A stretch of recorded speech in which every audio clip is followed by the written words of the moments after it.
Hi, you're watching EAC Insight. I'm Anthony Ellis. Today I have the honour of speaking with His Excellency Preap Kol, a minister attached to the Prime Minister within the royal government of Cambodia. He assists with the Prime Minister in a number of roles and responsibilities, including relations with local and international NGOs, as well as additional help related to foreign investments and governance reforms. In just a short time, he's already left a notable impact. Welcome, Mr. Preap Kol. Thanks for joining us. Thank you, Anthony, for having me. Thank you, EAC News, for having me for this show. So, you've been in this role for 4 months. How have you found it so far?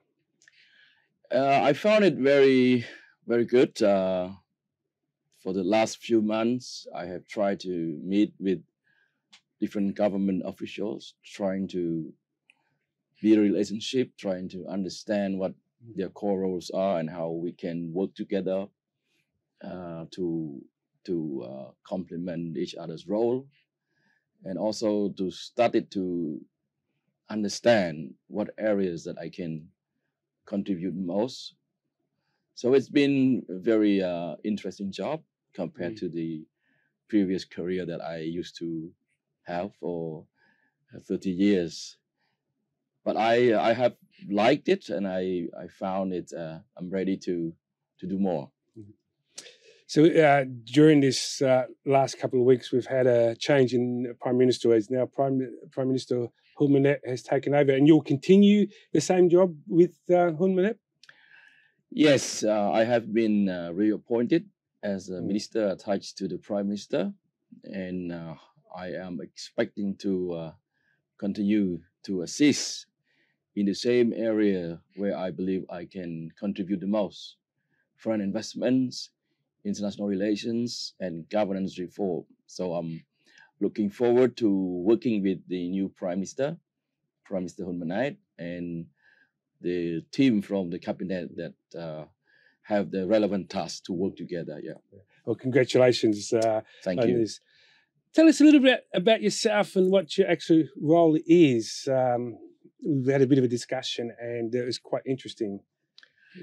Yes, because of my previous job, my previous career in the international organizations, and then later on with the corporate world, I have built a network of people from across the globe.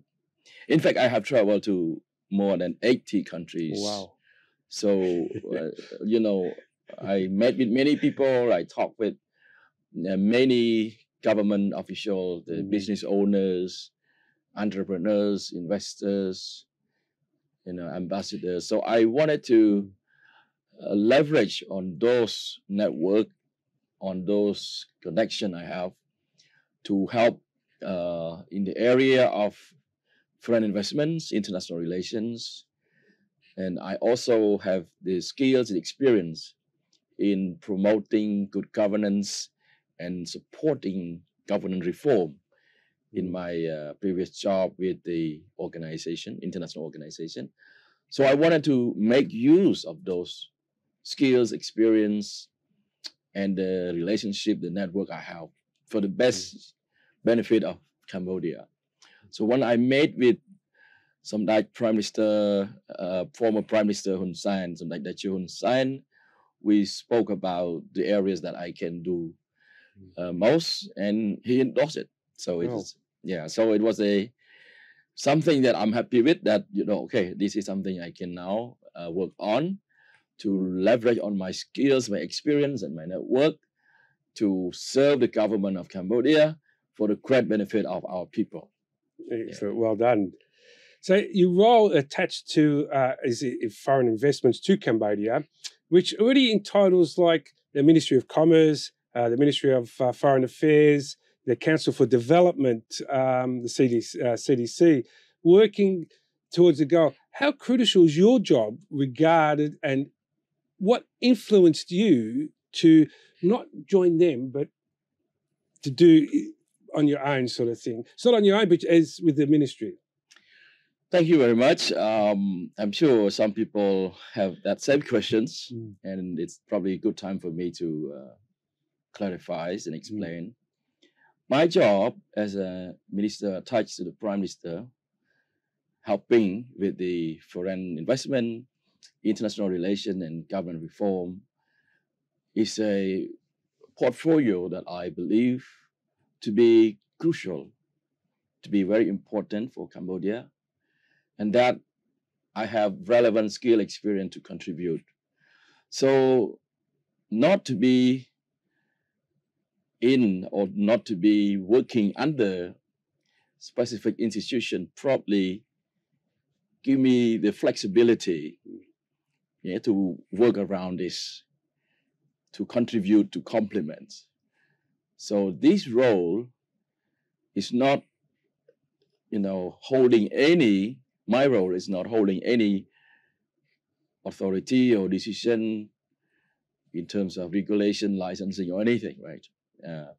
Giving license, approval, or signing agreement or MOU, all those kind of things is given to the relevant ministry, as you mentioned, Ministry of Commerce, CDC, Ministry of Economic and Finance, General Tax Department, and so on and so forth. Yeah, I should be seen as somebody to help with the public relation in general, or to help with the marketing, if you say, as a company, right? Yep. Talking to people, going out and knocking on the door of the foreign investors, somewhere in South Korea, in Japan, Australia, in Dubai, other parts of the world, and telling them about the opportunities exist in Cambodia today.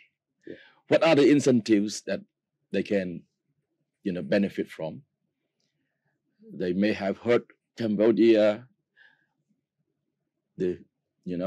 anything from the past. They may have watched the movie that describe Cambodia in a very negative way, or they may have read the reports 5 or 10 years, 20 years ago about Cambodia. All are the past. Cambodia today is totally different. And we want to invite them to come.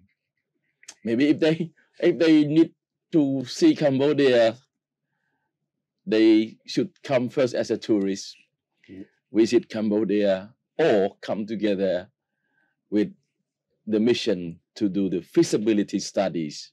Yep. And they can talk to relevant people, they can see what the opportunities prevail or exist in the country. There are so many. We have made reforms number of times, and we continue to do improvements on the regulations, make the process more simple. We take into account tax incentive, including tax return for foreign investment, tax exemption for some, business products or industry. And there's a lot of things that we have made as a reform effort over the last 10 years. And recently, there is a new investment law that is even better. Wow. So these kind of things, foreigners or foreign investors should come and explore, study. Come visit Cambodia, spend a few days to talk to entrepreneur, businessmen, or relevant ministries, or come and see me anytime. Happy to meet and give information. Yeah, I can give information. I can give some, guidance, or give the information that can help them formulate their thinking, and then introduce them to the right institution, the right ministry, the right people that they should talk to. Yeah. I think that will be helpful for them, I think. And I think that's a concept that a lot of people get confused, because there's so many different with the CDC and the Foreign Ministry and whatnot. Okay, who do we go? What's the right steps? As you know, being a businessman, they don't want to speak to 20 people to get to the right people. So this is where you help and say, okay, yeah, contact me, and you explain your business, you explain what investments you want to do, and this is who you see, the CDC or Foreign Affairs or anyone, and to say they're the proper people. Don't worry about what anyone else tells you. I mean, you go directly to the source. Yes, yes. In fact, they can go to any of this ministry or this institution. They will be happy to meet, to give information. It's part of the mandates, right? Yeah. I'm sure they will be happy to give all this information. Just to avoid, just to avoid randomly just talking to anyone. Because I know from the experience that when foreign investors are coming, they may be, welcome by any people. Yes. Yes. And then depend on who they meet, the experience will be different. That's correct. And we want them to talk to the right people, talk to the right ministry, right institution, and get the right information, save their time, avoid some risks. And I'm one of the sources that could also help them if they need to anytime. I just need, to know in advance and have my time available for them. Yeah. So what advantages does Cambodia gain from foreign investments? Well, I think having foreign investor, especially foreign direct investment, FDI, would give Cambodia a strong foundation to boost our economy.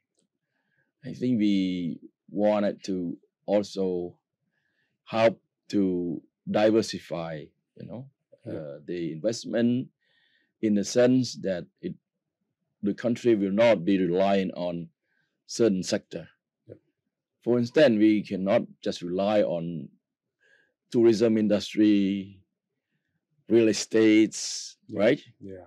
Because these two sectors can be vulnerable to certain, pandemics, economic crisis, whatever, yeah? So we need to diversify it on the other sector. And the new government development policies clearly illustrate what are the important sectors for Cambodia economic growth and development. And that includes agriculture, agro-industry, become one of the prioritized industries. Of course, the technology now has been added on as an important part of the strategy. Innovation, and of course, there's still tourism, textile, garment industry, and real estate become a lower priority at the moment, but still a very important sector. Construction and real estate will rebound after a couple of years as normal, and it will continue to contribute to the economic growth. So there are many opportunities, or in other words, to say that great advantage from the foreign investment is going to help contribute to the economic growth, to create jobs for the people, and the diversify investment will ensure sustainability of growth, and that's what we want most.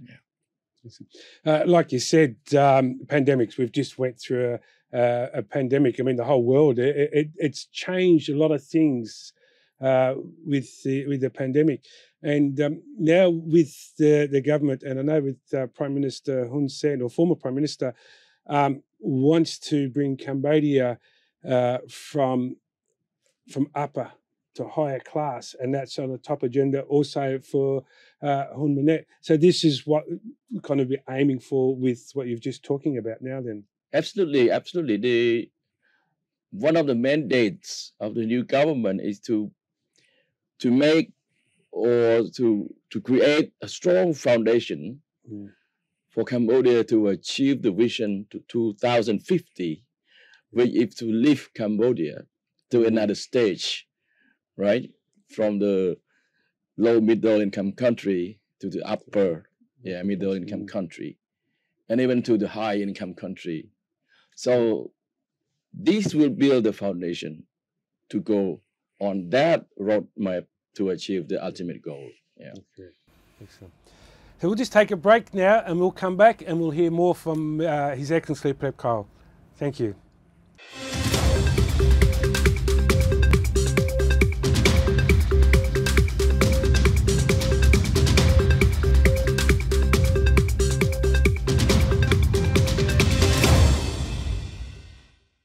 Welcome back to EAC Insight with our guest, His Excellency Preap Kol. Thank you once again. So we'll continue on with these hard questions for you. Vietnam boasts around 33,000 foreign companies across diverse industries, while Cambodia boasts about 10,000 primary. Their primary countries will be China, Thailand, Singapore, South Korea, and currently, Cambodia is ranked number 7 in foreign investments with approximately $7 billion US, while Vietnam holds third position, about $18 billion, and Thailand is fifth with $16 billion US dollars. Can Cambodia aspire to overtake these countries and achieve even greater growth, or are you aiming to at least become close, because you not want to compete against other countries, but to get Cambodia to that higher level? First of all, we have to catch up with them, Yeah. and then, if possible, overtake. That's normal, you know. When we do things, of course, we are now behind. We want to catch up, and then we want to overtake. I think we have the potential. The potential in the sense that if you look at the GDP, the growth, the economic growth for Cambodia back in the last 10 years, it's been a very strong country, 7% and the last 2 years falling back a bit because of this pandemic. It's now rebound back to 5.2, 5.5, and it will soon go to 6 or 7. That gives Cambodia, a advantage to also attract foreign investments, and we have room, to grow, big one, compared to other country, Thailand or Malaysia, Indonesia, not to mention Singapore.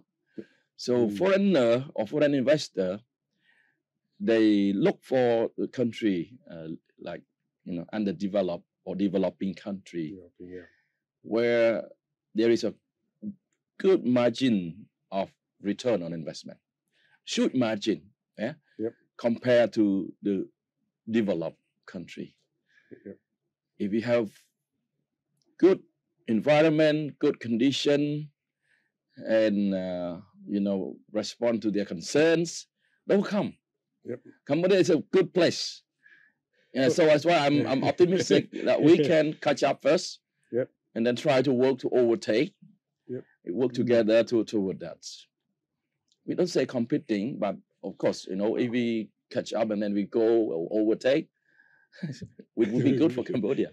I would be very happy with that. Yes. Well, I've lived here 8 years, so it's a proven thing to me. I've seen it.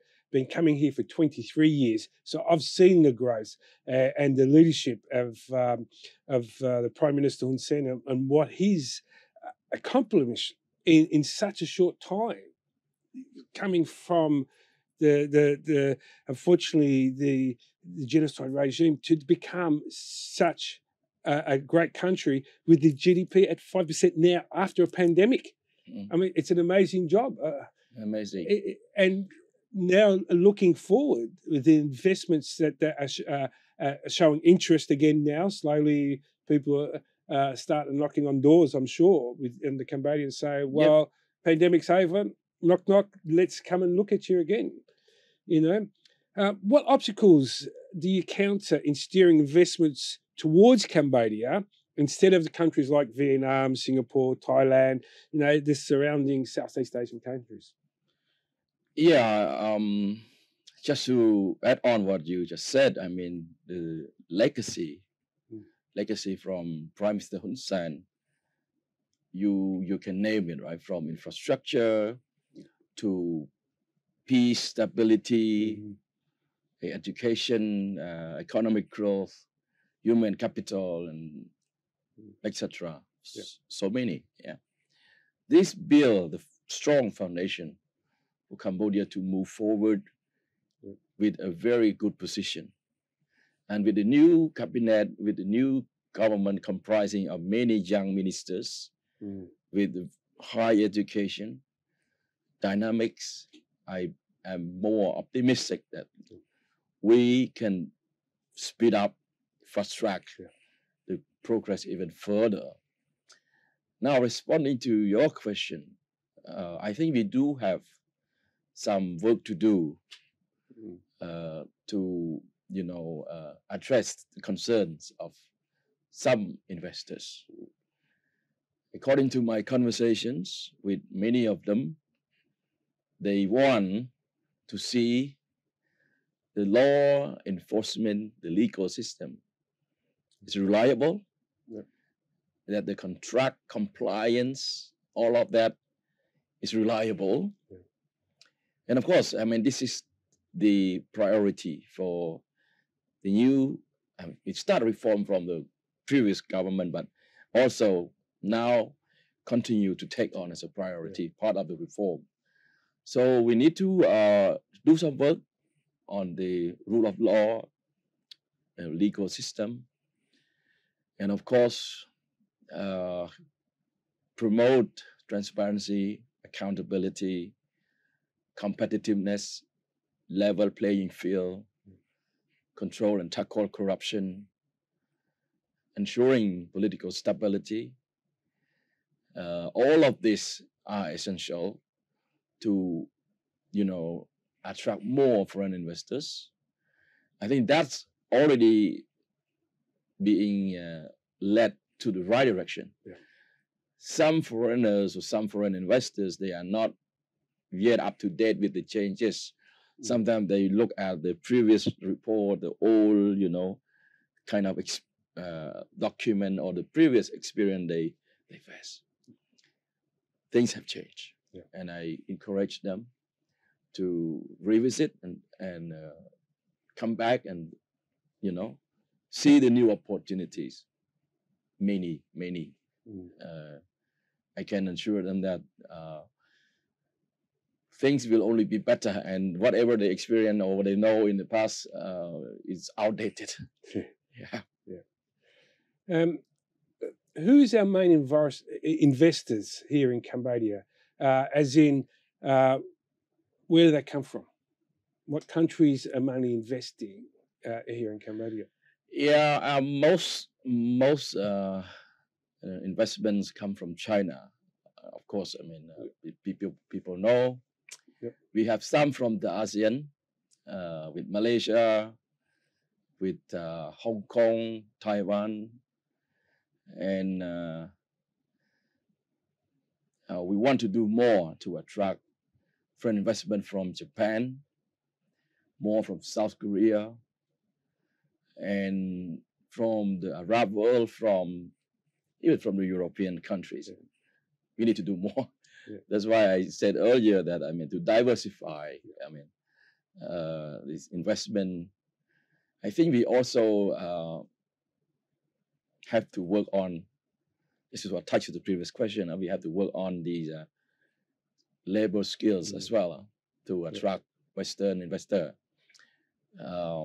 That's why the new policy also give a focus on vocational skills, to create vocational skill for the worker, so that they can all have industry to do the electronic, equipments, assemble of, the vehicles and other heavy electrical stuff.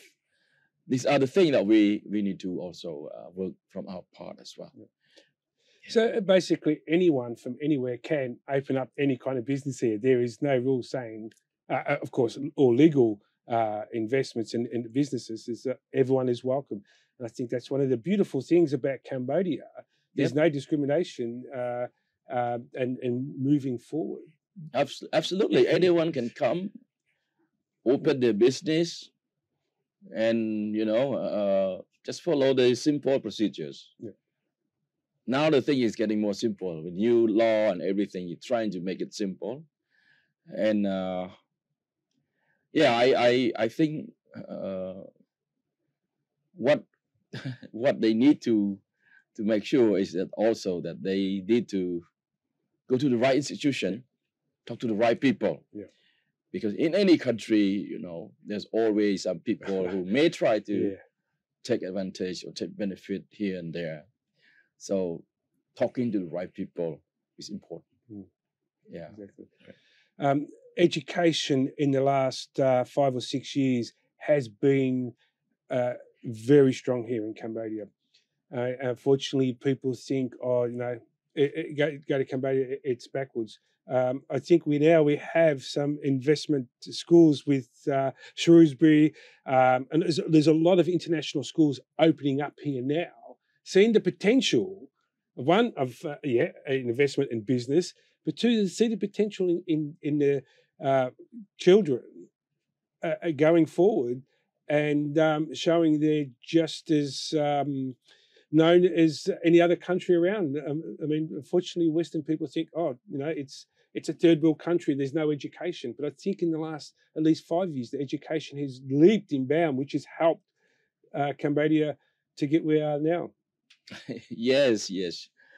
We have international standard of schools for those who, want to send their kids to study, follow the international standard. Of course, the fee is higher, but they exist here.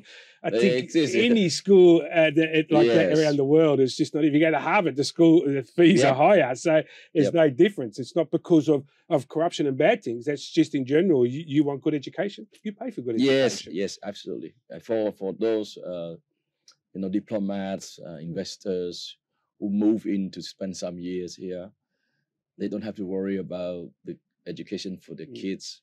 They are at school of that international standard for them and for elites or rich people who wanted to send a kid to. Yeah, that's available. Yeah. And also accommodation, lifestyle is changed. You have the beauty of traditional Cambodia, and then you have the Western lifestyle. So as someone who's coming to invest here doesn't have to think they have to live in a little room that doesn't have aircon and things like that. Yeah, I as I told you, I traveled to more than 80 countries. I'm sure the city in the world has different beauties. Talking about Rome, Paris, Berlin, other places, Sydney, other famous places. Phnom Penh has its beauty too. Yeah. And the facilities, these modern facilities, classic facilities, all kind of taste and flavor. I think they can find all. They can find all. Well, the bigger hotels are now here. We've got the Hyatt, we've got Regency. We've got all that here in the heart of Phnom Penh. Absolutely. So if investment companies like that and businesses like that are coming here, it must mean something, because they're big hotels, they're big institutions around the world. They're not going to come here if there's nothing here for them. Talking about this, hotel stuff, they could find 5-star hotels in Phnom Penh or in Siem Reap or in Sihanoukville or anywhere else, and they would pay less than $100. Some of them were, wow. Yeah.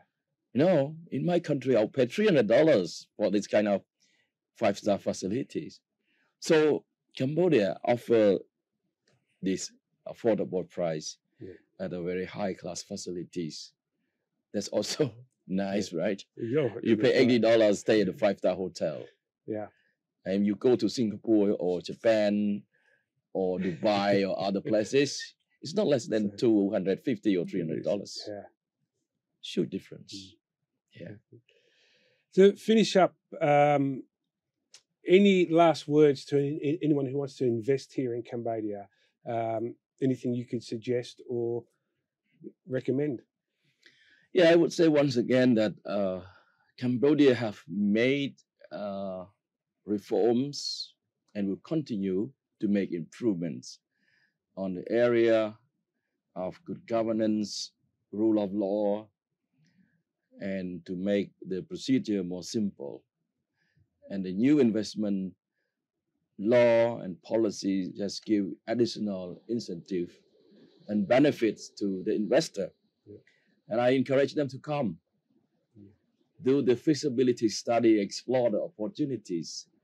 And Royal Government of Cambodia will be here to welcome, to give the information, and to assist, to make them feel comfortable to do the business here. That is the job and the goal and the mandates of us all in the government. For foreign investment, Cambodian people, business people from different industry, government, from all level, we will be helping to respond to the needs as much as we can. Yeah. So there we have it, His Excellency Preap Kol, Minister attached to the Prime Minister. Just give us a bit of a difference between his role and the different roles from the Foreign Ministry and also the CDC, and also the encouragement of people to invest and how easy it is to invest here, and his open arms to come and give him a message anytime to give you and guide you to the right direction. Thank you for your time, and I would like to invite you back to discuss more on the SMEs and the Pentagon strategy, and also maybe foreigners owning properties in Cambodia, because it is a bit of a funny subject. Thank you very much for your time. You've been watching EAC Insight. I'm Anthony Ellis.